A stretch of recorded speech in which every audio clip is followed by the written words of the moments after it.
What is going on, Steeler fans? It is the Monday morning conversation right here on the Let's Ride podcast, and it's a familiar voice, a familiar guest. Chris Carter joins me, and I first and foremost probably let him talk.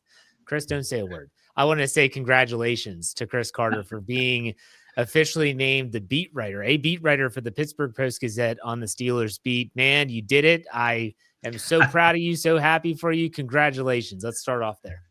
Thanks for having me, Jeff, and thank you for that because you and I go way back. As far Yes. as when we were podcasting after games and doing all sorts of shows behind the steel curtain. Just man, it's been a heck of a ride. But yeah, man, it was when I learned that, I was just like, wow. There was a moment where you step back and you realize how far you come, and certainly it's been a heck of a journey.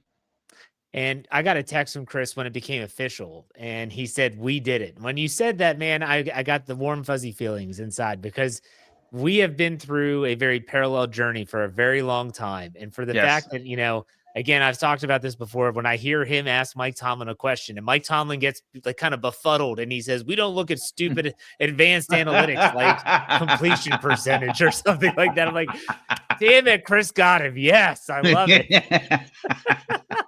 Nah, man, it's just like I just remember, we sat there so many times wondering, like, what it's like to be in the building, what it's like to Yeah. ask the questions, what it's like to do those things.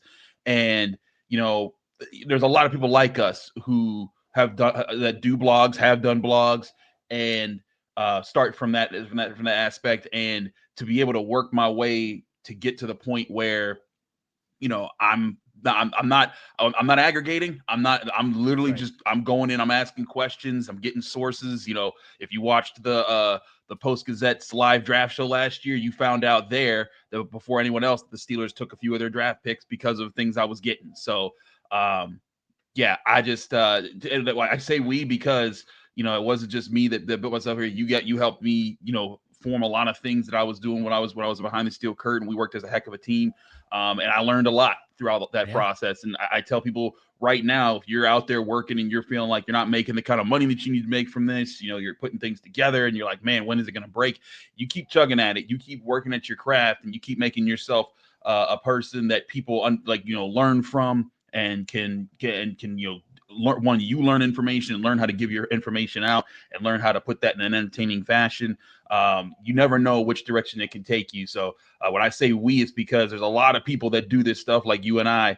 And I think a lot of people they don't have the ability to keep going after it, or sometimes they just lose the will to keep going after it. And I say we because I want people to remind people that don't give up on yourself, because it is worth it when you keep going with it. Great words of wisdom, man. I couldn't say it any better myself. So let's I wanted to get that out of the way. I want to talk about this offseason and the upcoming NFL draft, but I wanted to do it in a unique way. And so we're going to talk best and worst case scenarios at specific positions. We're going to break it down offense and defense.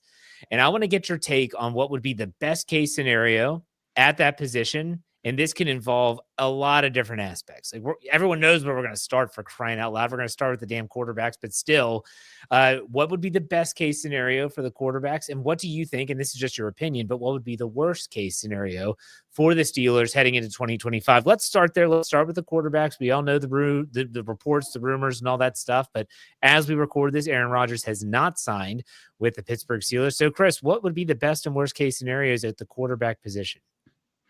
Best case scenario, the Steelers get a quarterback in the middle rounds that turns into their future Mason Rudolph, their backup guy that they develop, who maybe he develops into a starter, maybe he doesn't. But the point is, you're getting him as a developmental, long-term backup guy that can fill Yeah. for you in a pinch.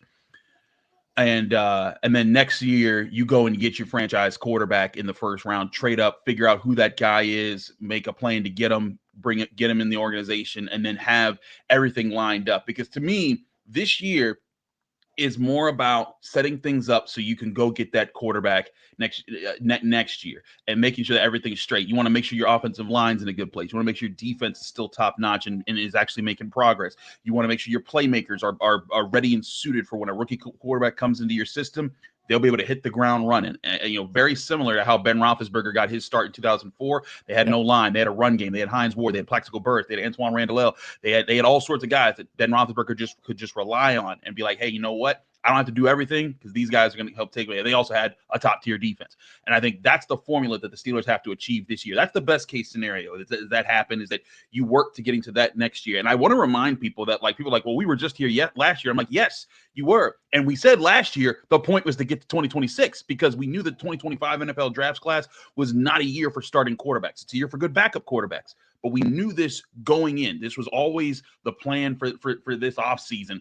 It's just, I think there was a little bit of hope that either Russell Wilson or Justin Fields could have lasted 2 years with the organizations at least, so that they could have stuck around and been the bridge quarterback in between that time. I think that's the disappointment, is that now you're looking at Aaron Rodgers there. But to me, that's the best case scenario. The worst case scenario, Jeff, though, I really think it's they go all in at quarterback first round this year. They take Jackson Dart. They take Jalen Milroe. They take Shedeur Sanders. I put anyone but Cam Ward. I do not see as a real first round quarterback in this draft class. I think all these guys I think Shedeur Sanders has the most precision, and he could work as a solid quarterback if you put him in the very exact right system and give him great protection at all times. But he would take a lot of things to put around him. I wouldn't draft him until the second round at best. I have Jalen Milroe after him, but like, you make any of those guys your franchise quarterback with the first round pick this year, you set yourself back from getting a foundational building block piece that could have helped set the stage for when I think there will be a much better crop of quarterbacks ready for you to pick through next year. And then you put yourself in a position, you can't pick quarterback back-to-back, first round back-to-back years.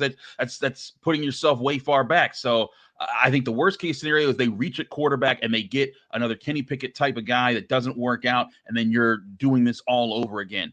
That is why I've been on the train of don't draft. I'm not talking about Jackson Dart. I'm not talking about Shedeur Sanders until you get to the third round. If those guys fall that far, then you can start talking about it. But do not take a first-round quarterback this year. There's plenty of great D tackles, corners, receivers. Heck, there's even some safeties that I think would be really good for this team in the first round over a quarterback. So where would Aaron Rodgers, and I said where would he fall in terms of best and worst case scenarios for you if he does indeed play for the Steelers this year? The only way he's the worst case scenario is if the Steelers allow him to tear things down. Like if he's doing things that just rip things apart at the seams, if he's making comments about who should get fired and he's trying to make them sign random players, you can't have any of that. Like I for one, I think that Aaron Rodgers, I don't think he's the best option that they could have gone with. I think that from what I understand, basically Russell Wilson was just in a position where enough people were kind of like, don't want him around. I think particularly Arthur Smith. And I think that led to why they didn't want him back. From all indications, Russ wanted to be back. Justin Fields just wanted more money than we were going to pay him. So he's like, I'm going to go. This might be my last big contract I get in the NFL. So I'm going to cash in as much as I can. So no, I think there's no harm, no foul there.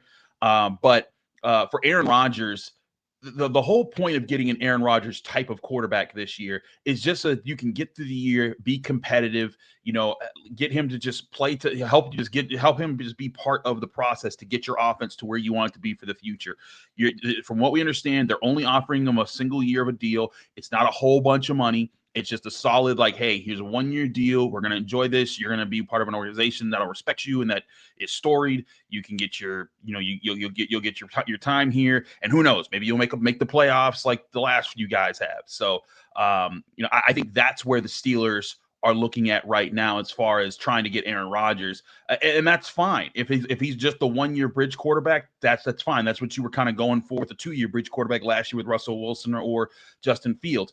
But what cannot happen, worst case scenario, is if he comes in here and then the things like the things and structures that you've been establishing, the leadership, structures there, where Cam Hayward, TJ Watt, Minkah Fitzpatrick, they've been the leaders. Pat Freiermuth has been starting to ascend as sort of a leader, that you stunt all of that and the offensive line falls apart and that doesn't develop, then you will be taking a step backwards. And that's what cannot happen. That's the worst case scenario there.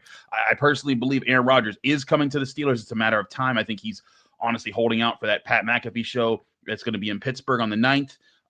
But Even if he's not, and if it's another reason, I do think he's come. When he worked out with DK Metcalf, I was kind of like, yeah, that this is going to happen. Yeah. All right. Well, let's go to another position. Let's go to wide receiver, which I think is a sneaky position in terms of how they move forward. Not so much with DK Metcalf. Obviously, that trade has been done, but with George Pickens especially. And then you look outside of George Pickens, who do they have? Calvin Austin III, Roman Wilson after his redshirt rookie year. Chris, what is the best and worst case scenarios at the wide receiver position? Best case scenario, I'd say that George Pickens lights it up this year, and he either becomes a high comp pick for you next year, or you sign him to a franchise tag, or you find a way to keep him. I think, you know what, I'll even go further. Jeff, I think the best case scenario, and this kind of works with quarterback in concert, is if George Pickens lights it up with Aaron Rodgers this year, they draft their franchise quarterback next year. And because they're not paying quarterback money, they have a rookie. They say, you know what? We're gonna dive all in.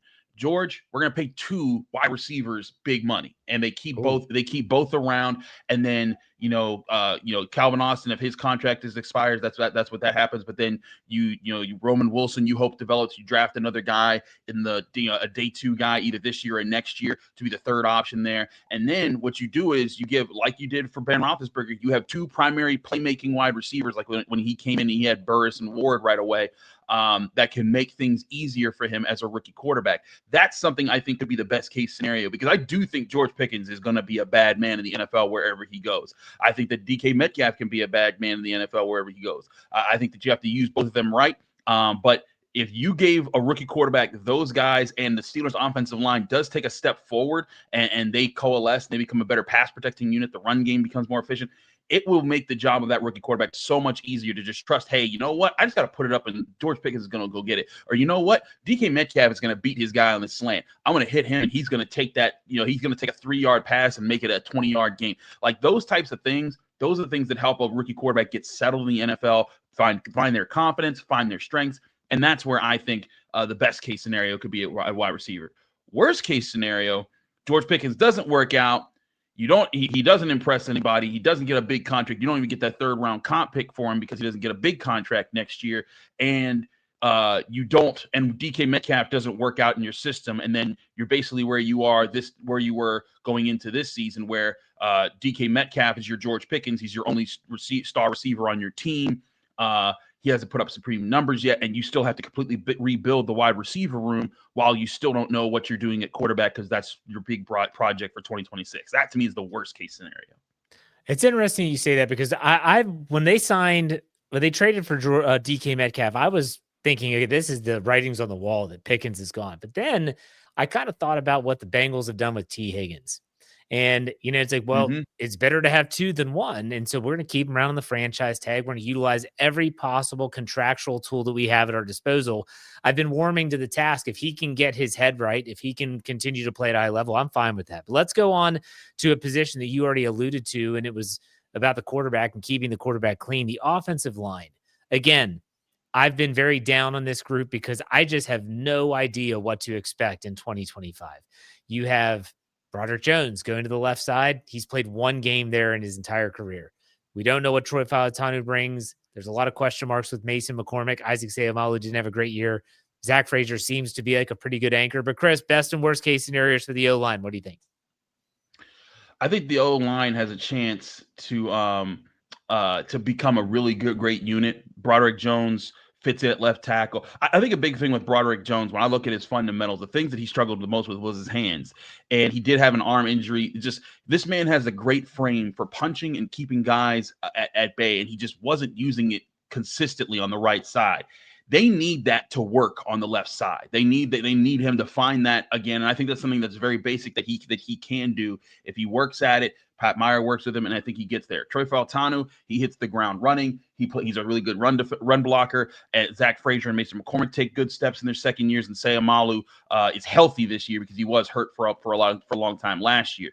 If they can come together and this becomes, let's say, a top 10 rushing offense, like a fringe top 10 rushing offense, and a decent pass protecting unit, that's a good start for getting to where you need to be for 2026 and moving forward. Because remember, we talked rosily about that team that Ben Roethlisberger inherited when he was drafted into the Steelers, but they were 6-10 the year before. A lot of people didn't have confidence in what they were doing, but you added Jeff Hardings, you had Alan Faneca, you had Marvell Smith, you had a whole slew of guys that were building something for that. You had a running back room with Jerome Bettis, you added Willie Parker, Hines Ward was a leader, but you had leadership there. And I think that's where this team needs to step forward. And I think they need an offensive lineman to become a face of this team, and not a face of the team, but a leader in the offense, a leading voice. And I don't know who that is right now. I think Zach Frazier did a heck of a job in his rookie season, but he's a quiet guy. I'm not sure if he's a leader. I think he's a leader by example. Broderick Jones, I think if he plays better, he could be that guy, but he has to play at the level to be a leader. I think Troy Fautanu has all the makings of a leader, and that's a big reason why they drafted him, but we need to see him actually play before that even happens. So best case scenario, those things come to fruition, they come together, and they become a really good offensive line. Worst case scenario, Broderick Jones isn't, it does not show that he's growing. He has the same problems he did the last 2 years. And then all of a sudden, you're starting to ask yourself, do you even give him the 5th-year extension? Is this another bust of a first-round pick?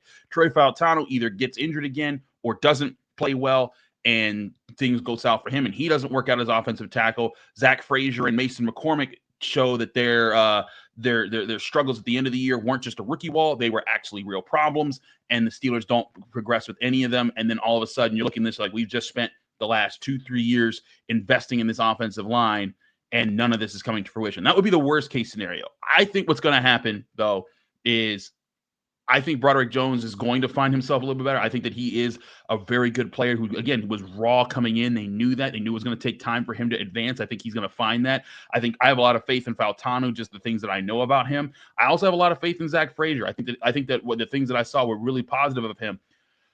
I think the biggest thing is going to be, can these guys connect? I'm confident in their talents. Where I think the biggest question mark will be is, can they find ways to work together? Because that was the biggest strength that became of the mid-2010s offensive line. Pouncey, DeCastro, Gilbert, Foster, Villanueva, like that crew of guys, they worked so well together. They knew what each other were going to do. They played off each other so well that they became fluid in how they blocked both in the run game and in the pass game. But it took years to get there. And I think that that's what people have to remember, is that it was a struggle. I think it was either DeCastro's rookie or second year in the NFL. On the first game of the season, he took out Marquise Pouncey with a cut block because he just put his head in the wrong spot, and Marquise Pouncey was out for the whole season. And it was just like, man, like, wow, the Steelers don't know how to draft offensive linemen. Look at how clumsy these guys are. And then it turns out, no, they were both two of the best offensive linemen of the decade. And it was just, it takes time for guys to get there. And I think that's the other thing Steelers fans need to realize, is there's patience needed with the development of this O-line. When it comes to tackle, obviously you lose Dan Moore Jr. That was expected. Never thought he'd get that much money, but still good for him. How do you think they address the swing tackle? I don't think you draft a swing tackle. Do they like Dylan Cook enough to have him be that guy? I mean, he's a future reserve contract type guy. And then at guard, I still feel like there's missing pieces, but they only have so many draft picks. How do you think they address some of those holes on the offensive line? I think that you can't afford, I mean, I guess you can't afford if you really want to, but in my opinion, they've done the major work of drafting to the offensive line. They now need to start focusing on other areas. However, if you get to the 4th and 5th rounds, or even the 6th round, and you see a tackle there that you think could be that guy, then I would go get him. I would look at that, because you do want to swing tackle for the long term. And I think that they're comfortable with their backup tackles as is, if they needed to be. But I also think that they're in a position where Omar Khan's going to be like, if I can get better somewhere, I'm going to get better somewhere. And if I see that as the best option on the board, I'm going to take the best option on the board. So I think Dylan Cook and the situation that they have right now behind their two starters, I think that they certainly want to see better this year, but I don't think it's a dire situation where they're going to draft one, say, in the 3rd round. I think that if they did so, it would come not just day 3, but a little bit later in day 3, like the 5th or the 6th round, if they went to try to get their swing tackle for the future. All right, very good. Let's go to the defensive side of the football. Let's talk about the defensive line. Obviously, a lot of folks out there thought the Steelers were going to maybe get a free agent player, especially after they let Larry Ogunjobi go, and that was for Hmm. contractual reasons. He ends up having to serve a PED suspension, so that just works out well for the Pittsburgh Steelers. But the defensive line well, they need a lot of help. We'll put it that way. So, what's best and worst case scenarios at that position? Best case scenario, first round pick, you go and you get a space eater who can be a nose tackle slash one tech slash just beats people up in the middle of your defense. That moves Keanu Benton out to being a three tech, and he can play more to his style. You need someone on this defensive line other than Cam Hayward who can destroy double teams, take them on, and keep the linebackers clean. You find that guy in this draft class, and I think there's a couple. I really like Kenneth Grant out of Michigan. I really like Derek Harmon out of Oregon. You get one of those guys, and then maybe you can still get a second defensive lineman on day 3 in this class. But you get one of those space eater guys. I think it makes a lot of this defense work a lot better, because what a lot of people forget is that the importance of the middle of your defense impacts everything else. What Casey Hampton did for this franchise for a decade was spectacular, and people undervalue it because, like, well, he wasn't a pure pass rusher. He didn't do this. He didn't do that. But you know what he did? He kept James Ferrier and Larry Foote and Lawrence Timmons clean. Those guys could see, process, attack, do what they needed to do. And so many times you look at that Ravens game, Patrick Queen and Landon Roberts and those guys, they had to keep worrying about, okay, is the guard coming to my face this play? Is the center coming to my face? Are they chipping off of our D tackles and getting there? The Steelers' defensive front was not good at taking on double teams and countering stronger offensive lines that were pushing them around. Now, Cam Hayward, I thought, could do a little bit of that. I think there was some of that was there, but to me, it is a ultimate priority to get that guy in this draft class that I think is a really awesome draft class of defensive tackles. And if they do that, Jeff, I think this D line takes a serious step forward. Now, worst case scenario, you either don't address it or you address it with the wrong pick. That guy doesn't turn out to be a space eater, and then all of a sudden, Cam Hayward's still the man, but Keanu Benton doesn't take a step forward. He still has to kind of be the nose. You don't know who your nose is moving forward. They need a destroyer on this defensive line that can pair with Benton for the long term and work well with Benton and Hayward in the short term. That is such a priority for me. It's why in so many of my mocks I'm taking Kenneth Grant or Derek Harmon in the first round almost every time. It's definitely a priority. And I know there's a lot of people that are in the space, and you talk about how they scout the team in their own way. And they've been screaming for over 5 years for the Steelers to take a defensive lineman high. And it just seems to always kind of be pushed to the side. We're going to go in a different direction. I agree with you, though. Let's go to the secondary, and we're going to lump the cornerbacks and safeties together, because I think there are positions of need, even though they went out and yes, you get Darius Slay and Brandon Eccles comes in and Thornhill's going to be back there, but these are all short-term solutions. Most of the two out of 3 of those, I think, are 1-year contract guys. So let's talk about the defensive backs, best and worst case scenario. Best case scenario, I think that I am not against drafting a cornerback early in this draft class if they find a way to get another day 2 pick back. If Will Johnson somehow falls to them at 21, I doubt that, but crazy things have happened. Yep. But if they can find a long-term answer at cornerback in this draft class to pair with Joey Porter Jr., and then Joey Porter Jr. becomes that CB1 that you drafted him to be, then all of a sudden, Darius Slay or whatever, you got your 2 guys answered there, and then you still have Corey Trice in the background who could come in there and maybe develop into something for you. That's, I think, the best case scenario. The Steelers find 2 CB1s that they can just start on the outside and be dominant with what they hope will be a more dominant defensive front. I do think that's the answer. But a big key to that isn't even about the draft. It's about Joey Porter Jr. and his development. I really think that the reason that they switched up their secondary coach is they want someone to get on Joey Porter Jr. a lot sooner. They want someone to help him develop his ball skills a little bit more, to trust his work, and to not have to grab when he's winning in a route, because there's so many times that he was in good position and he just unnecessarily grabbed, and I think it was just because of a force of a bad habit. They need a coach that can help them shock them out of that. I think Gerald Alexander, from what I understand of him and from the times I've talked to him, he's a no-nonsense coach. Like he very much, he gets in your face, he gets on your case, and he's going to challenge you. And not that Grady didn't do that in his own way, but I think that there's a stylistic switch up there that's going to help with that. So best case scenario, You find your cornerback 2 for the future. Joey Porter's your cornerback 1 for the future. And your corners are set. Worst case scenario, Joey Porter Jr. does not take steps forward, and then you go into next year wondering, is Joey Porter Jr. a guy that you even want to sign for the long term, or do you have to retry it at cornerback all over again? And you take another swing at cornerback in the draft class, and you completely miss. And then all of a sudden, Darius Slay is going to be too old to play even the year after this. You're back to the drawing board entirely at cornerback. But that's a real rubber meets the road situation, because I think D-line, there's more confidence to find that when you have a leader like Cam Hayward that's established there and can help things. I think Keanu Benton's shown some good things in his growth there, and I think that there's a really good DT draft class that'll be available for them at 21, or even if they trade back a little bit. I don't know about corner. I think the corner is a tougher question, and so that's one that I think is a big question mark for this upcoming season. All right. Let's abandon the best and worst case. I just have some general questions for you here.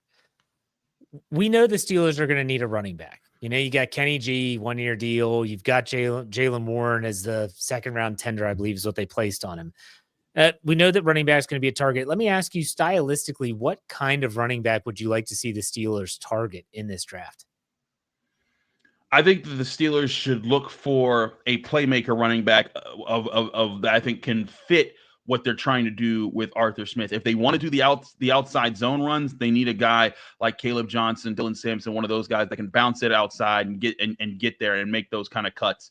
But ultimately, they need a playmaker. If a guy's strength is the home run speed, is making a guy miss in space, is running a guy over in space, they need someone that is just a playmaker and who they can eventually just build their style around. And I think the good thing is there's plenty of guys like that. I think that you don't even need to get Ashton Jeanty or Marion Hampton. I think both of those guys are really good running backs. But guess what? I think you can get a really good running back in the second, third, fourth rounds of this draft class.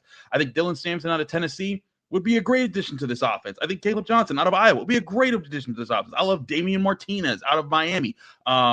Jadon Blue out of Texas, a little bit lower on the side because I think he's more of just a speed guy. But there's a lot of options in this draft class for guys who could be RB2 to Jaylen Warren this year and then be RB1 in the years after that, on a rookie deal. So I think this is a great year to do that. I think that running back most likely is a third or a fourth round pick for the Steelers in this draft season. All right. I'm looking forward to seeing what they do at that position. The other position I want to ask you about is more so the player that's there currently. That's TJ Watt. What do you think about this contract for TJ Watt? You're seeing all these other edge rushers, whether it's Max Crosby. That Micah Parsons is going to be getting paid soon. Trey Hendrickson wants a new deal. You would think that you would want to get out in front of those contracts and try and give him a fair contract. But at the same time, he's over the age of 30. That's difficult. It makes matters more challenging. What kind of contract would you be thinking for TJ Watt? I'm thinking this is going to be a 3-year deal, $35-ish million a year. I think he's still that playmaker. I think towards the end of the season, things got worn down on a lot of things the Steelers were doing, and he didn't have the kind of finish that he's had the past most years of his career. So I'm not putting a whole lot of stock in the idea that he's falling off or that he will fall off very soon. I think TJ Watt is primed to still be one of the best defenders in all of football over the next 3 years, and I'm paying him that rate to be that. I think it's a foregone conclusion. I think, honestly, his agents and the Steelers front office are probably just like, hey, when you get through the draft and when you get through, figuring out OTAs and mini camp and all that stuff, and maybe even part of training camp, but just know this is going to happen. Like, I think it's just like one of those wink, wink, nudge, nudge. We have something that we have an idea for how this is going to work. And, maybe there's some meeting in the middle that has to happen, but I don't think the Steelers are going to hesitate to pay TJ Watt unless he says, I want $40 million a year. And then it'd be like, oh, okay. But I think if it's like, 35, anywhere, like anything below, anything around that, I think they're gonna be like, yeah, let's sign me up. Let's get this done. That's where I'm thinking. There's going to have to be a give and take. I don't know if TJ Watt at this stage in his career needs to be the highest paid pass rusher. Maybe he does. I don't know. I don't know how the guy thinks, but that's something to consider. Now, the last question that I have for you here is, I know you're also a Pittsburgh fan. So meaning you like the Pirates, you follow the Pirates. I know you're in the media now, so you can't call yourself a fan. My apologies. But the Pirates, we all know about 2016. We all know about the bridge year. And that term has really created some angst amongst Pittsburgh fans. Chris, I'm going to ask if you see it the way I do. Doesn't this 2025 Steelers season feel like a bridge year? Not so much that they're not going to try. The Pirates basically just said we're just waving the white flag before we start game one. But doesn't this feel just like a transition year in getting ready for that 2026 season? I think it is. And I think that that's the thing, is that people in Pittsburgh might be terrified of that because of what happens in other sports. But I remind people, the Steelers are not the Pirates. The Pirates, this is like have the Steelers in our adult times of watching the Steelers, Jeff. When was the last time they came out and they looked completely pathetic? They were not, like, for an entire season, there was just no hope. And I don't know when you'd have to go back to the last losing season in 2003, 6-10. That's probably the last time. Yeah. And even with that team, there was a little bit of hope at the beginning of the season. You're like, okay, Tommy Maddox, maybe he could do something. And then they were like, oh no, this guy sucks. This is terrible.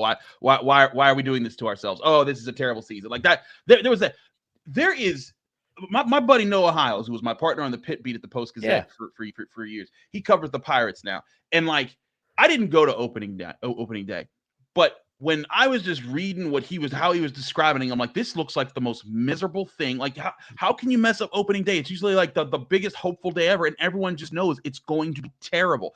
That is the Pirates. The Pirates, in my adult lifetime, again, I was born in '89, so I wasn't really conscious for the early '90s run. But in my outside of my first 3 years of life, the Pirates have made the playoffs less times than the Steelers have made the playoffs in the last 5 years.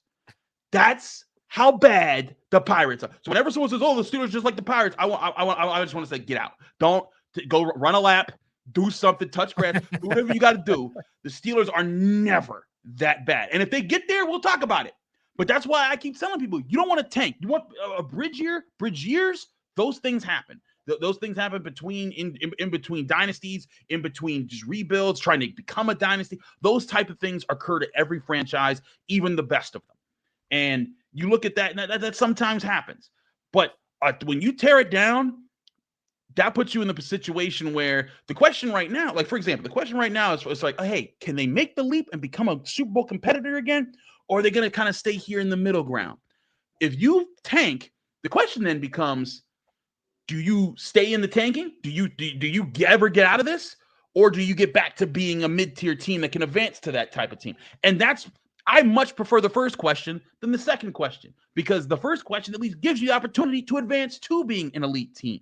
That second question, if the Steelers tank and then they don't figure out the answers while tanking, people are going to be saying, man, I missed those days when we at least made the playoffs. Like, that was at least fun. Like, we got to think about the playoffs. Now we're like not even sniffing it, man. Like, winning playoff games, we can't even sniff the play. Like, that's what people don't understand. And so, like, that's where I think the Steelers, the bridge year, it's fine as long as they get it right. And the thing is, the Steelers several times now over the past 20 years have shown they can get things right. They can also get things wrong.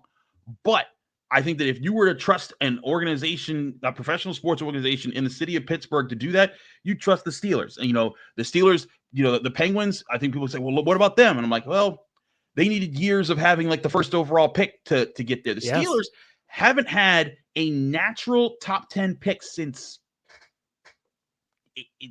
actually, I don't even remember. 89, 90? Like, I was going to say, everyone thinks Ben was the 11th overall pick. He was the 11th. Let me pull that up real quick. But like when looking at it, like, the Steelers have been the example of building dynasties without needing to tear everything down, without needing to sell out and to become absolutely terrible there. And the last top 10 pick by the Pittsburgh Steelers that was natural to them was Tim Worley in the seventh overall in 1989, the year I was born. So let me say this for all those fans out there that are talking about putting up billboards in Pittsburgh, and I don't want to go into that because that still gets me a little fired up, and they want to compare it to the Pirates. The Pirates never have a plan. The Steelers, they have a plan. They actually have admitted to having a plan. When Omar Khan at the league meetings in Florida says, yeah, We're trying to build up our comp picks as the best comp picks we can. Why? They're tradable. And so everyone says, you're never going to be good enough. You're never going to be bad enough to get a top 10 pick. Okay. What if we get enough comp picks that we are going to trade into the top 10 and get the quarterback that we covet? It's a plan. Is it going to work? Are they going to be able to execute it? Well, Chris, that's debatable. But at the same time, it is a plan. So for all those people out there that are just so fed up with the organization and the way that they're trending, I'm going to counter that with saying at least there is a plan in place. Now, whether they can execute it, that's the big question. But I don't know, Chris. What do you think? No, I'm right with you. I think the whole thing here is you have to be able to have a plan, stick to a plan, and show progress in that plan. Now, again, if the offensive line doesn't develop this year, then it'll be like, okay, like, are we actually doing the right things here? But this is since they brought in Andy Weidel, and they said, we want to be a more physical team again. They've been drafting offensive linemen. And we've seen flashes. We've seen glimpses of different guys individually. Like, we've seen plays where Broderick Jones would be like, there it is. That's the guy you drafted. Now, he hasn't been consistent. But again, young players. Zach Frazier, same thing. You hope you get to see that out of Troy Fautano. You've seen the glimpses of what this team can be with the younger players. It's going to be about putting it together. And organizationally, like you said, there's a clear plan here. And in fact, like, I just think reading the tea leaves, like, it's different when I'm able to say, okay, I'm using all my context clues and I think the team's going to go in this direction, and then they don't go in that direction and I don't understand why. Like, for example, if they drafted Jackson Dart this year, then I'd be like, oh, okay, like, either Jackson Dart's got to, if he's the man, I will say I'm wrong, but I think this is a grave misstep. Like, if they, again, first round Jackson Dart, third round beyond, that's fine. But that's when I would then say, what is the plan, guys? Because to me, every move they've shown, when I read tea leaves and I talk to people that I trust in the organization and around the organization, I get the sense that they are simply, they know this is a bridge year. They want to be competitive. That's why they're welcoming Aaron Rodgers. They're saying, hey, come in. You can just play quarterback for us. Everything will be fine.